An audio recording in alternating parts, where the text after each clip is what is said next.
बिस्मिल्लाहिर्रहमानिर्रहीम। बहुत बहुत शुक्रिया आप सभी का। गुड इवनिंग, खुश आमदीद, वेलकम, बहुत बहुत स्वागत।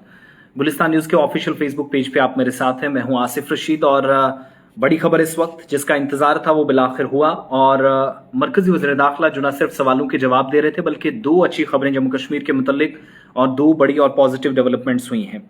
लोकसभा की तरफ से जो थोड़ी देर पहले जो सुनवाई तो इस वक्त चल रही है, अब इकॉनमी को लेकर डिस्कशन किया जा रहा, लेकिन जो रिजर्वेशन के मामलात थे और रीऑर्गेनाइजेशन की बात थी, जो स्टेटस देने की बात और जो पसमानदा तबकों को एसटी के दर्जे में लाने की बात हो रही थी, उस पर बड़ी अहम पेशरफ्त हुई है। तमाम लोग वीडियो को शेयर करें और एक एक पॉइंट में आपके साथ बड़ी बारीकी के साथ रखूंगा, डिटेल वाइज आपके सामने खबरें रखूंगा।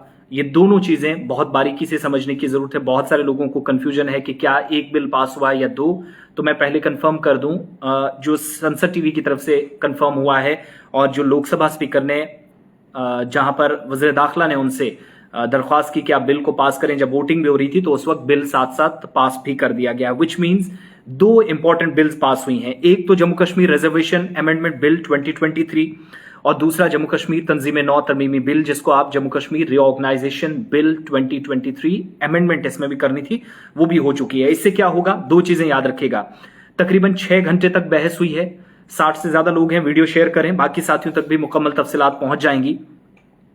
6 घंटे की बहस हुई, दोनों बिलों को लोकसभा ने मंजूर कर लिया है, मंजूरी मिल गई है, लेकिन डिस्कशन चूंकि साथ साथ होना जरूरी होता है। कुछ अगर किसी को तहफ्फुजात हैं, कुछ खदशात हैं, उनको दूर करने की कोशिश होती है, वो कंटिन्यू रहेगी। सरमाई इजलास का दूसरा दिन जम्मू कश्मीर रिजर्वेशन तरमीमी बिल 2023 और जम्मू कश्मीर तंजीम नौ बिल 2023, इन पर बहस हुई और मरकजी वज़ीर दाखिला अमित शाह ने इनको लोकसभा में पेश किया था, जिसके बाद कल भी इस पर बहस होती रही। तमाम लीडरान ने अपनी अपनी बात रखी, लेकिन मैक्सिमम लोगों ने इसकी सपोर्ट की। सिर्फ एक चीज कही कि तमाम लोगों का ख्याल रखा जाए, अगर 100 लोग हैं तो 10 को जानबूझकर न छोड़ा जाए, सियासत इस पर नहीं होनी चाहिए, पसमानदा तबकात को ऊपर लाने के लिए, एम्पावर करने के लिए कोशिश होनी चाहिए। अब ये जो दोनों बिल हैं वो मंजूर हो चुके हैं, पास कर लिए गए हैं। रिजर्वेशन बिल, एक तो दर्जा फहरिस्त जाते हैं जिनको आप स्केड्यूल ट्राइब्स कहते हैं, जिनको आप शेड्यूल कास्ट कहते हैं या शेड्यूल ट्राइब्स दर्जा फहरिस्त कबाइल हैं, या बाकी जो समाजी और तालीमी एतबार से पसमानदा तबकात हैं जिनको रिजर्वेशन नहीं थी, सेंट्रल गवर्नमेंट की नौकरियों में जिनको रिजर्वेशन नहीं थी, अगर वो किसी बाहर कॉलेज में यूनिवर्सिटी में जाते थे, एजुकेशन में उनको जरूरत पड़ती थी, मुलाजमतों में या पेशा वाराना इदारों में जाते थे तो रिजर्वेशन की एक मांग रहती थी। एक तो ये बिल पास होने के बाद जब कानून की शक्ल का राज्यसभा में जाएगा, वहां पास होगा, फिर सदर हिंद इस पर सिग्नेचर करेंगे, एक तो वहां रिजर्वेशन की इजाजत ये देगा। इस बिल में ऐसे देहातों को, ऐसे गांवों को शामिल भी किया गया जो उस जुमरे में आते हैं जो असल में लाइन ऑफ कंट्रोल या बैन अवी सरहद के करीब करीब आते हैं, उन एरियाज को भी शामिल किया गया। नंबर 1, इस पेशरफ्त के तहत जो जम्मू कश्मीर रिजर्वेशन तरमीमी बिल है, अमेंडमेंट बिल है, रिजर्वेशन एक्ट 2023, आप ये भी कह सकते हैं जम्मू कश्मीर रिजर्वेशन एक्ट 2004, जिसको तरमीम जिसमें की गई, जिसमें दर्ज फहरिस्त कबाइल हैं, दर्ज फहरिस्त जाते हैं, शेड्यूल ट्राइब्स, शेड्यूल कास्ट और समाजी व तालीमी तौर पर जो पसमानदा तबकात हैं उसके लिए मुलाजमतों और पेशा वाराना जो इदारे हैं वहां पर दाखिलों के लिए जो तहफ्फुजात थे वो खत्म हो जाएंगे और इनको एक तरह से चीजें कंट्रोल करने का मौका मिलेगा, यानी ये लोग भी बराबरी के हकदार बाकी स्टूडेंट्स की तरफ होंगे। साथ ही जम्मू कश्मीर के जो मरकज के ज़ेर इंतज़ाम इलाके हैं, यहाँ पर कमजोर या जो कम मुराद याफ्ता तबके हैं या पसमानदा तबके, पिछड़े हुए लोगों को आप कह सकते हैं, उस वर्ग के जो लोग हैं, इसकी हालत को तब्दील भी इस बिल से बहुत हद तक किया जाएगा, उस चीज को हमें याद रखना होगा। और असल तारीफ जो इस बिल की है, इस प्रोसेस की है, वो कम मुराद याफ्ता या जिनकी इनकम बहुत कम है, या आप कह सकते हैं जिन लोगों को बहुत कम फवाइद मिलते हैं, रिजर्वेशन के पूरे फायदे नहीं थे, मुल्क से, जम्मू कश्मीर से बाहर वो मुलाजमतों में, नौकरियों में वो किसी भी तरीके से जो है वो अपने ये सिलसिला आगे नहीं बढ़ा सकते थे, रिजर्वेशन का फायदा नहीं उठा सकते थे, उन लोगों के लिए एक खुशखबरी है। दूसरा, जम्मू कश्मीर तंजीम नौ तरमीमी बिल यानी 2023 तरमीमी बिल जो पेश किया गया है वो भी पास हो चुका है। रीऑर्गेनाइजेशन बिल, अमेंडमेंट बिल है। इसमें भी जो साबिका रियासत थी जम्मू कश्मीर और लद्दाख, इनको 2 हिस्सों में तकसीम किया गया था और यहां पर मुनज़्ज़म तरीके से सहूलियात फराहम करने की बात अब कही गई है। और कानून साज असेंबली की जो कुल नशिस्तें थी, आप कह सकते हैं असेंबली की नशिस्तें 83 से बढ़ाकर 90 और जो पीओके वगैरह मिलाकर वो 110 से प्लस हो जाती हैं।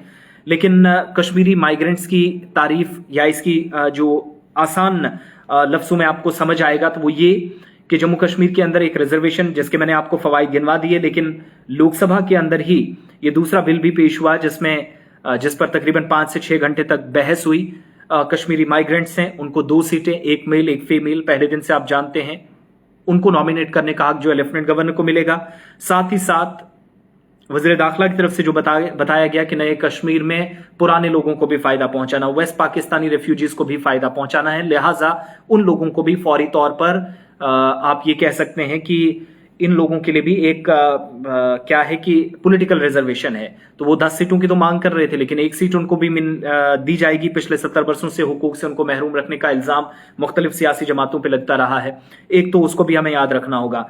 इसके अलावा आर्टिकल 370 की मनसूखी के बाद चूंकि सुप्रीम कोर्ट के फैसले का भी इंतजार है, उससे पहले जब ये सारी चीजें हो रही थी तो हिज़्ब इख्तिलाफ ने यह सवाल भी उठाया था कि जम्मू कश्मीर में या खित्ते की खुसूसी हैसियत को खत्म करने के बाद 4 वर्षों से इंतखाबात क्यों नहीं हो रहे हैं। तो वो सारी चीजें जो आपसे थोड़ी देर पहले कही गई हैं वो मैं आपको सुना नहीं सकता, लेकिन जरूर हम अपने पेज पर वो वीडियो भी डालने की कोशिश करेंगे जिसमें लोकसभा के अंदर बहस हुई। बहस के साथ साथ हिज़्ब इख्तिलाफ ने खूब सवाल उठाए। एक चीज मैं बताऊं, ये दोनों बिल पास हो चुके हैं लोकसभा से। राज्यसभा में यानी अपर हाउस में अभी जाने हैं, और अब जब लोकसभा से पास हो गई तो majority of the people they want कि लोकसभा से भी राज्यसभा से भी जल्द पास हो जाए। लेकिन चर्चा इन पर अभी होगी, बहस इन पर होगी, क्योंकि वोटिंग में लोगों ने कहा है इस पर मंथन होना चाहिए, विचार विमर्श किया जाना चाहिए, कियोस और कंफ्यूजन जिस पर बहुत सारे लोग एहतजाज कर रहे थे वो दूर किया जाना चाहिए। तो किसी भी तरीके से पसमानदा तबकात को जो महरूम करने की बात हो रही थी बुनियादी हुकूक से, उनको तो एक फायदा दिया गया है।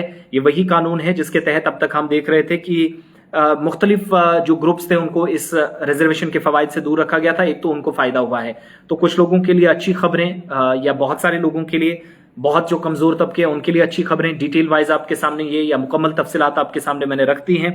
होप सो दोनों चीजें आपको समझ आ गई होंगी। तो दोनों बिल पास हो चुके हैं जिसमें रिजर्वेशन के तहत फवाइद हासिल करने के बाद बहुत सारे पसमानदा तबकात थी उनको भी फायदा पहुंचेगा, और साथ ही साथ उन तमाम लोगों को भी जो पॉलिटिकल रिजर्वेशन की डिमांड कर रहे थे। ये अभी तक 2 बिल्स थे, इन पर चर्चा अभी भी आगे कंटिन्यू रहेगी इस सेशन के दौरान, चूंकि 22 तारीख तक चल रहे हैं, लेकिन लोकसभा से पास हो गए हैं और मुमकिन तौर पर कल या परसों ये राज्यसभा के अंदर भी पास हो जाएंगे।